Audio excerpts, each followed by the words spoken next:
लोकलसाठी होणाऱ्या प्रवाशांच्या गर्दीमुळे चेंगराचेंगरीमुळे चपला फलाटांवर अथवा थेट रुळांवर पडत आहेत, ज्यामुळे लोकलला उशीर होतो. काही प्रवासी स्वतःची चप्पल घेण्यासाठी धावत्या लोकलखाली शिरत असल्यानं जीवाला धोकाही उद्भवू शकतो. दरम्यान पडलेल्या आणि तुटलेल्या चपलांचा खच गोळा करताना सफाई कर्मचाऱ्यांची मात्र चांगलीच दमछाक होते. देशात पहिली रेल्वे धावलेल्या ठाणे रेल्वे स्थानकाची ओळख आता सर्वात गर्दीचं स्थानक अशी झाली आहे. ठाणे रेल्वे स्थानकावरून दररोज लाखो प्रवासी रेल्वेनं प्रवास करतात.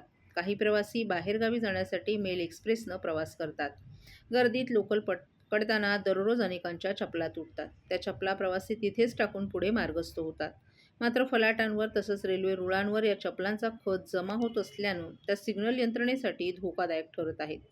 या पार्श्वभूमीवर ठाणे स्थानकात दर 2 दिवसांनी ट्रकभर चपला जमा होत असल्याची माहिती ठाणे रेल्वे स्थानकातील स्वच्छता कर्मचाऱ्यांनी दिली आहे.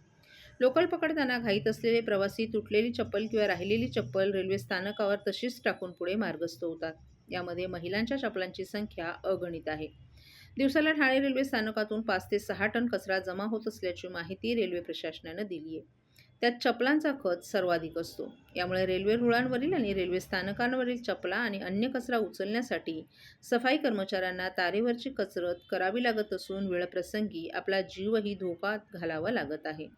तरी रेल्वेने प्रवास करणाऱ्या प्रवाशांनी खाद्यपदार्थांचे कागद अथवा चपला इतरत्र न टाकता डस्टबिनचा वापर करावा असं आवाहन ठाणे रेल्वे स्थानक प्रशासनानं केलं आहे.